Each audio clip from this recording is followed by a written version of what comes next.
It's a bit like crime scene investigation. You have the remains. Who do they belong to? They are not just bones for me, they are patients. Even just a tiny bone, for me, it's a patient. New DNA tests confirm Joan of Arc's identity after 595 years. And the truth is unexpected. The English burned her body 3 times, swept her ashes into the Seine River, and then waited to make sure nothing was left. They were so terrified of what she represented that they tried to delete her from physical existence entirely. They almost pulled it off. What they did not account for was a single human hair, sealed inside a wax stamp on a military letter, sitting undisturbed in a French archive for 6 centuries, waiting for a technology that did not exist yet. That technology exists now, and what scientists found inside that seal is rewriting everything. The hair in the wax. Joan of Arc could not read or write, but she was an extraordinarily active military commander, and she dictated dozens of letters throughout her campaigns. Dispatches to kings, ultimatums to enemy generals, orders to city commanders. Most were sealed with red wax. To make those seals official in the 15th century, someone had to press a thumb directly into the hot wax, and sometimes a strand of hair from the person handling the letter fell into the wax before it hardened. Those letters are still in existence, authenticated to Joan's era, documented to have been physically handled by people in her inner circle.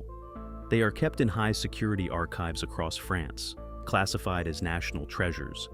It connects you to the past in a very unexpected way. And for years, no one had a way to examine what was trapped inside the wax without destroying it. Now they do. Scientists are using 3-dimensional imaging technology to scan the seals from multiple angles, mapping what is inside without breaking the surface. When a hair is confirmed present, the team faces a single irreversible decision: extract it and run the test, or leave it alone. There is no second chance. The extraction process destroys the sample. If the lab makes a mistake, that piece of evidence, which survived the 100 Years' War, the French Revolution, 2 World Wars, and 6 centuries of archive fires, is gone. That is what is at stake. And the scientists are moving forward anyway, because what they are looking for could answer questions that have been open since 1431. The imaging phase alone has taken years. These are not objects you casually scan. Each letter requires institutional approval, specialist handling, and equipment calibrated for artifacts of extreme fragility. And once the imaging is done, once a hair is confirmed, the conversation shifts to something far more consequential. Who authorizes the extraction? Who runs the test? Who controls the result?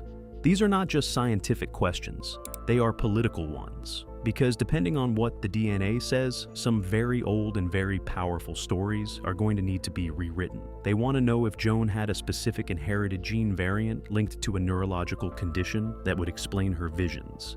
All these bodies are for me patients, and when I look at their bones, I'm just looking like in a patient's file. They want to know if her DNA matches the French royal bloodline, which would mean the most famous peasant girl in history was never a peasant at all.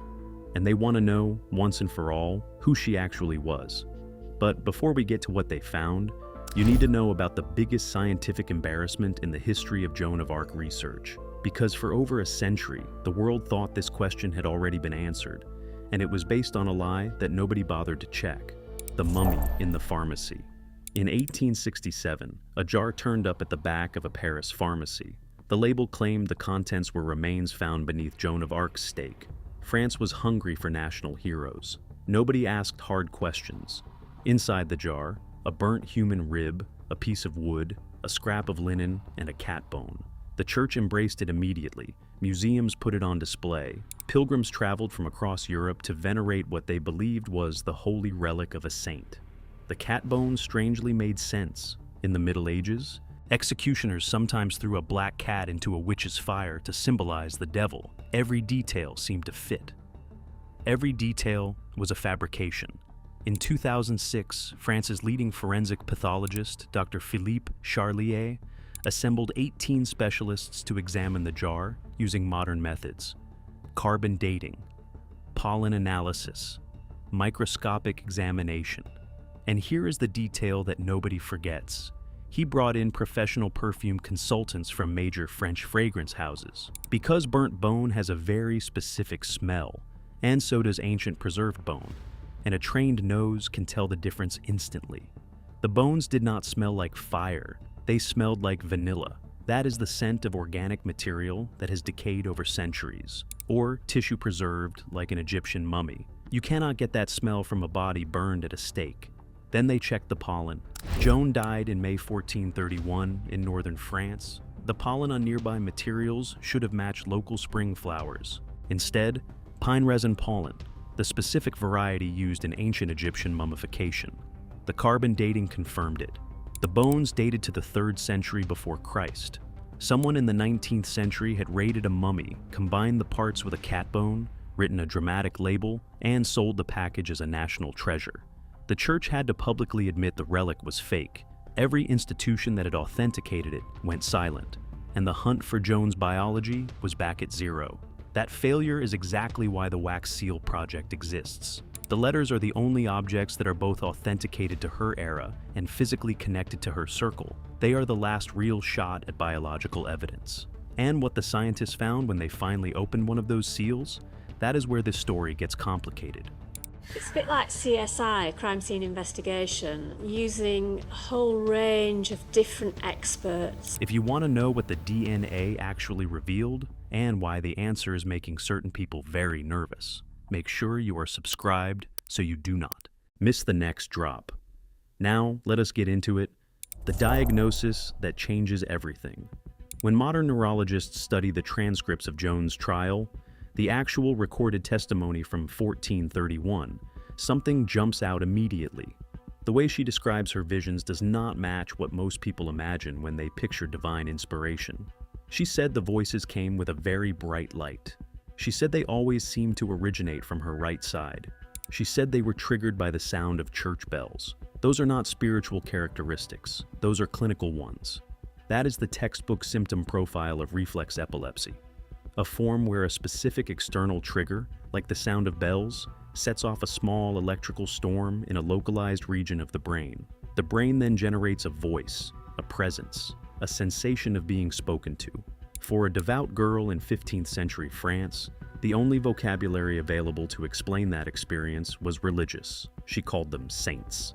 Her brain used the only framework her culture had given her. There is also a rarer variant, ecstatic epilepsy. It does not produce convulsions or loss of consciousness. Instead, it floods the brain with sudden overwhelming clarity and a feeling of absolute invincibility. Dostoevsky had it. He described the sensation as understanding everything in the universe at once, lasting only seconds but completely real while it was happening. If Joan had this form, it explains the behavior that baffled every commander she ever served with. She charged into battles with arrows in the air and did not flinch. Her brain was telling her she could not be touched. Some doctors have also pointed to bovine tuberculosis as a contributing factor. Raw milk in the 15th century was never pasteurized, and a particular strain of the bacteria can cross from the gut into the bloodstream and eventually produce calcified lesions on the brain. Those lesions, in the right location, can generate persistent hallucinations, voices, visions, sensations of presence. It was not magic. It was not heresy. It was biology, expressing itself through the only lens a medieval girl had available. The scientists are specifically looking for markers associated with a gene called LG11, which has been linked to inherited epilepsy variants. If those markers appear in Joan's DNA, the theological framing of her entire story shifts. It does not mean she was a fraud. It does not diminish what she accomplished. It means a young woman with a brain condition her era had no name for, a condition that her culture interpreted as direct communication from God, turned the course of a 100-year war. She was not less than the legend. He must not be seen to have owed anything, least of all his kingdom or his crown. She was a human being who did something the legend cannot fully explain. And if science can finally name what drove her, that is worth knowing. But there is a second thing the DNA could reveal. And it is far more dangerous than any medical diagnosis. Operation Shepherdess. Joan of Arc was not a peasant. That is the claim at the center of one of the most contested theories in medieval history. And the DNA from the wax seals could either bury it forever or blow the entire legend open. The theory: Joan was the illegitimate daughter of Queen Isabeau of Bavaria and Louis, Duke of Orleans. She was placed with a village family as an infant and raised under a false identity. The story of the divine peasant girl was constructed propaganda, engineered by a faction of the French royal court to create a figurehead the soldiers would die for. They would never follow a noblewoman. But a miracle from God? That was a different calculation entirely. The people who argue this point to facts that do not have clean explanations. Medieval France had one of the strictest class hierarchies in Europe. A peasant girl could not walk into a royal palace and demand an audience with the king. That simply did not happen. Joan did it and was received immediately. Within days, she had a war horse, custom armor, and command of thousands of battle-hardened soldiers. She rode like a knight. That level of horsemanship requires years of training beginning in early childhood. She spoke a register of French that her supposed neighbors in Domremy did not use. Her military instincts on her very first campaign were sophisticated enough that veteran commanders deferred to her judgment on tactical decisions. None of that is consistent with a girl who grew up tending sheep. The theory even has a name: Operation Shepherdess. In this version, the voices Joan heard were not from God and not from a brain condition. They were coded messages from intelligence operatives embedded in the church network, feeding her military information under cover of divine revelation. She was not sent by heaven. She was deployed by a family in a dynastic war, a weapon disguised as a miracle, aimed at a throne. And the cover story was brilliant. You cannot put a noblewoman in front of an army in 1429 and tell the soldiers to follow her. The class system will not allow it, but a peasant girl chosen directly by God, the soldiers will march through hell for her. The legend was the weapon. Joan was the delivery system. Here is what makes this terrifying for certain institutions.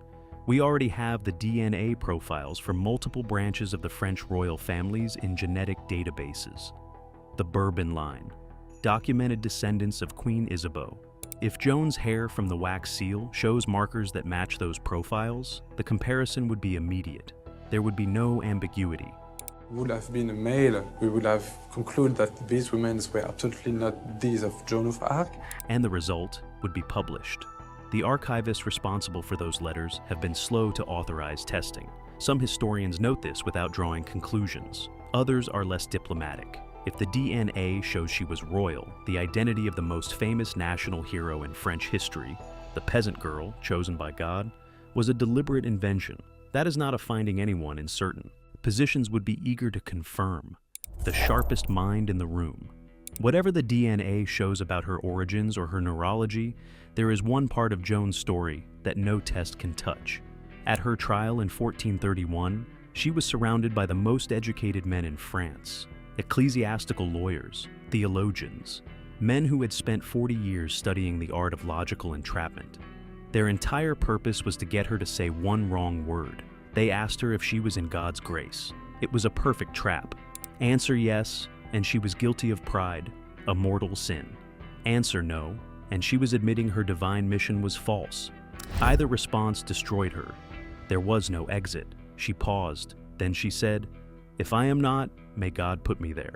And if I am, may God keep me there." That is not the answer of someone confused. That is not the answer of someone running on instinct or divine luck.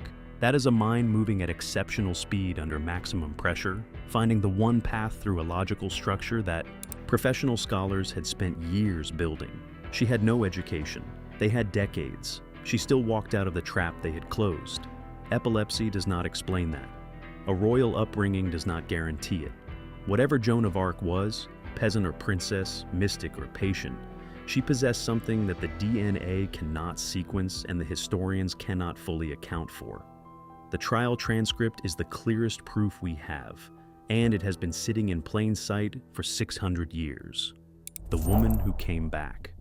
5 years after her execution, a woman appeared in the town of Metz claiming to be Joan of Arc. The English had burned Joan 3 times. They had pushed the wood aside mid-execution to show the crowd she was dead, then burned her again, then a 3rd time, then swept her ashes into the Seine. There was supposed to be nothing left. No body, no relic, no return, and yet, this woman, who called herself Claude des Armoises, New things about Joan's campaigns and inner circle that had never been made public. She carried what witnesses identified as the same battle scars. She behaved like someone who had led armies, and Joan's two surviving brothers, men who had grown up with her, who knew her face and voice and body, traveled to meet her. They declared publicly and without hesitation that she was their sister. They traveled with her. We had two possible explanations about the conservation of little relics of Joan of Arc. They vouched for her identity to everyone they encountered. For years, she was received as a returned hero. The city of Orléans gave her a ceremonial welcome. She received armor, gifts, and public honor. She eventually married a French knight named Robert des Armois and lived out her life in comfort. Historians today say she was an impersonator, an extremely skilled one with exceptional inside knowledge. But the brothers remain the problem. These were not strangers. They were not deceived by a resemblance. If they were lying to protect someone, the question is, who and why? And what actually happened in Rouen in 1431? This is the question the DNA Project might be able to reach. If the hair from the wax seal can be genetically characterized and compared to any identified descendants of the Des Armois line, the science could finally close a loop that history has left open for nearly 6 centuries. The people who burned Joan of Arc wanted the record to end in that market square. It did not. What the seal contains. Here is where it stands. Scientists have identified wax seals on authenticated letters from Joan's era that appear under 3-dimensional imaging to contain biological material. If a hair is extracted and the sample survives the analysis, one shot, no second attempt. The results go into comparison against 2 things: genetic markers for inherited epilepsy variants and the existing DNA profiles of the French royal bloodline. One outcome confirms a medical diagnosis and reframes the miracle as a neurological event. The brain of a sick girl running on misfiring circuits, producing visions so convincing she was willing to die for them, and in doing so, changing the outcome of a war. The other outcome confirms a royal bloodline and reframes the legend as a political operation. The most famous commoner in history was never common. She was a pawn in a family dispute, dressed up as a messenger from God. Either result changes the story. Both results are ones that certain powerful institutions have strong reasons to prefer remain unknown, which is why some historians look at how slowly the testing has been authorized and read something into that slowness. And then there is the third possibility, that the hair belongs to a scribe, a messenger, someone whose name history never recorded, that the seal gives up nothing, that Joan of Arc remains after everything exactly what she has always been, the most documented mystery in the Middle Ages. But here is what no test result changes. A teenager with no formal education walked into the most powerful court. In France, was handed an army, and within months had turned the course of a war that had been grinding for nearly a century. At her trial, surrounded by the finest legal minds in the country, she answered a question designed to be unanswerable, and she answered it perfectly. Whatever her biology says, whatever her true origins were, that happened. The record of it is right there in the transcript, untouched, undeniable. The wax seal is waiting. The science is ready. The answer, whatever it is, has been sealed inside that letter since 1429. We are the first people in 600 years who actually have the tools to read it. Does a medical explanation make Joan of Arc less extraordinary to you? Or does it make her story more powerful? Drop your take in the comments, and subscribe now for more deep dives into the history that was never supposed to come out.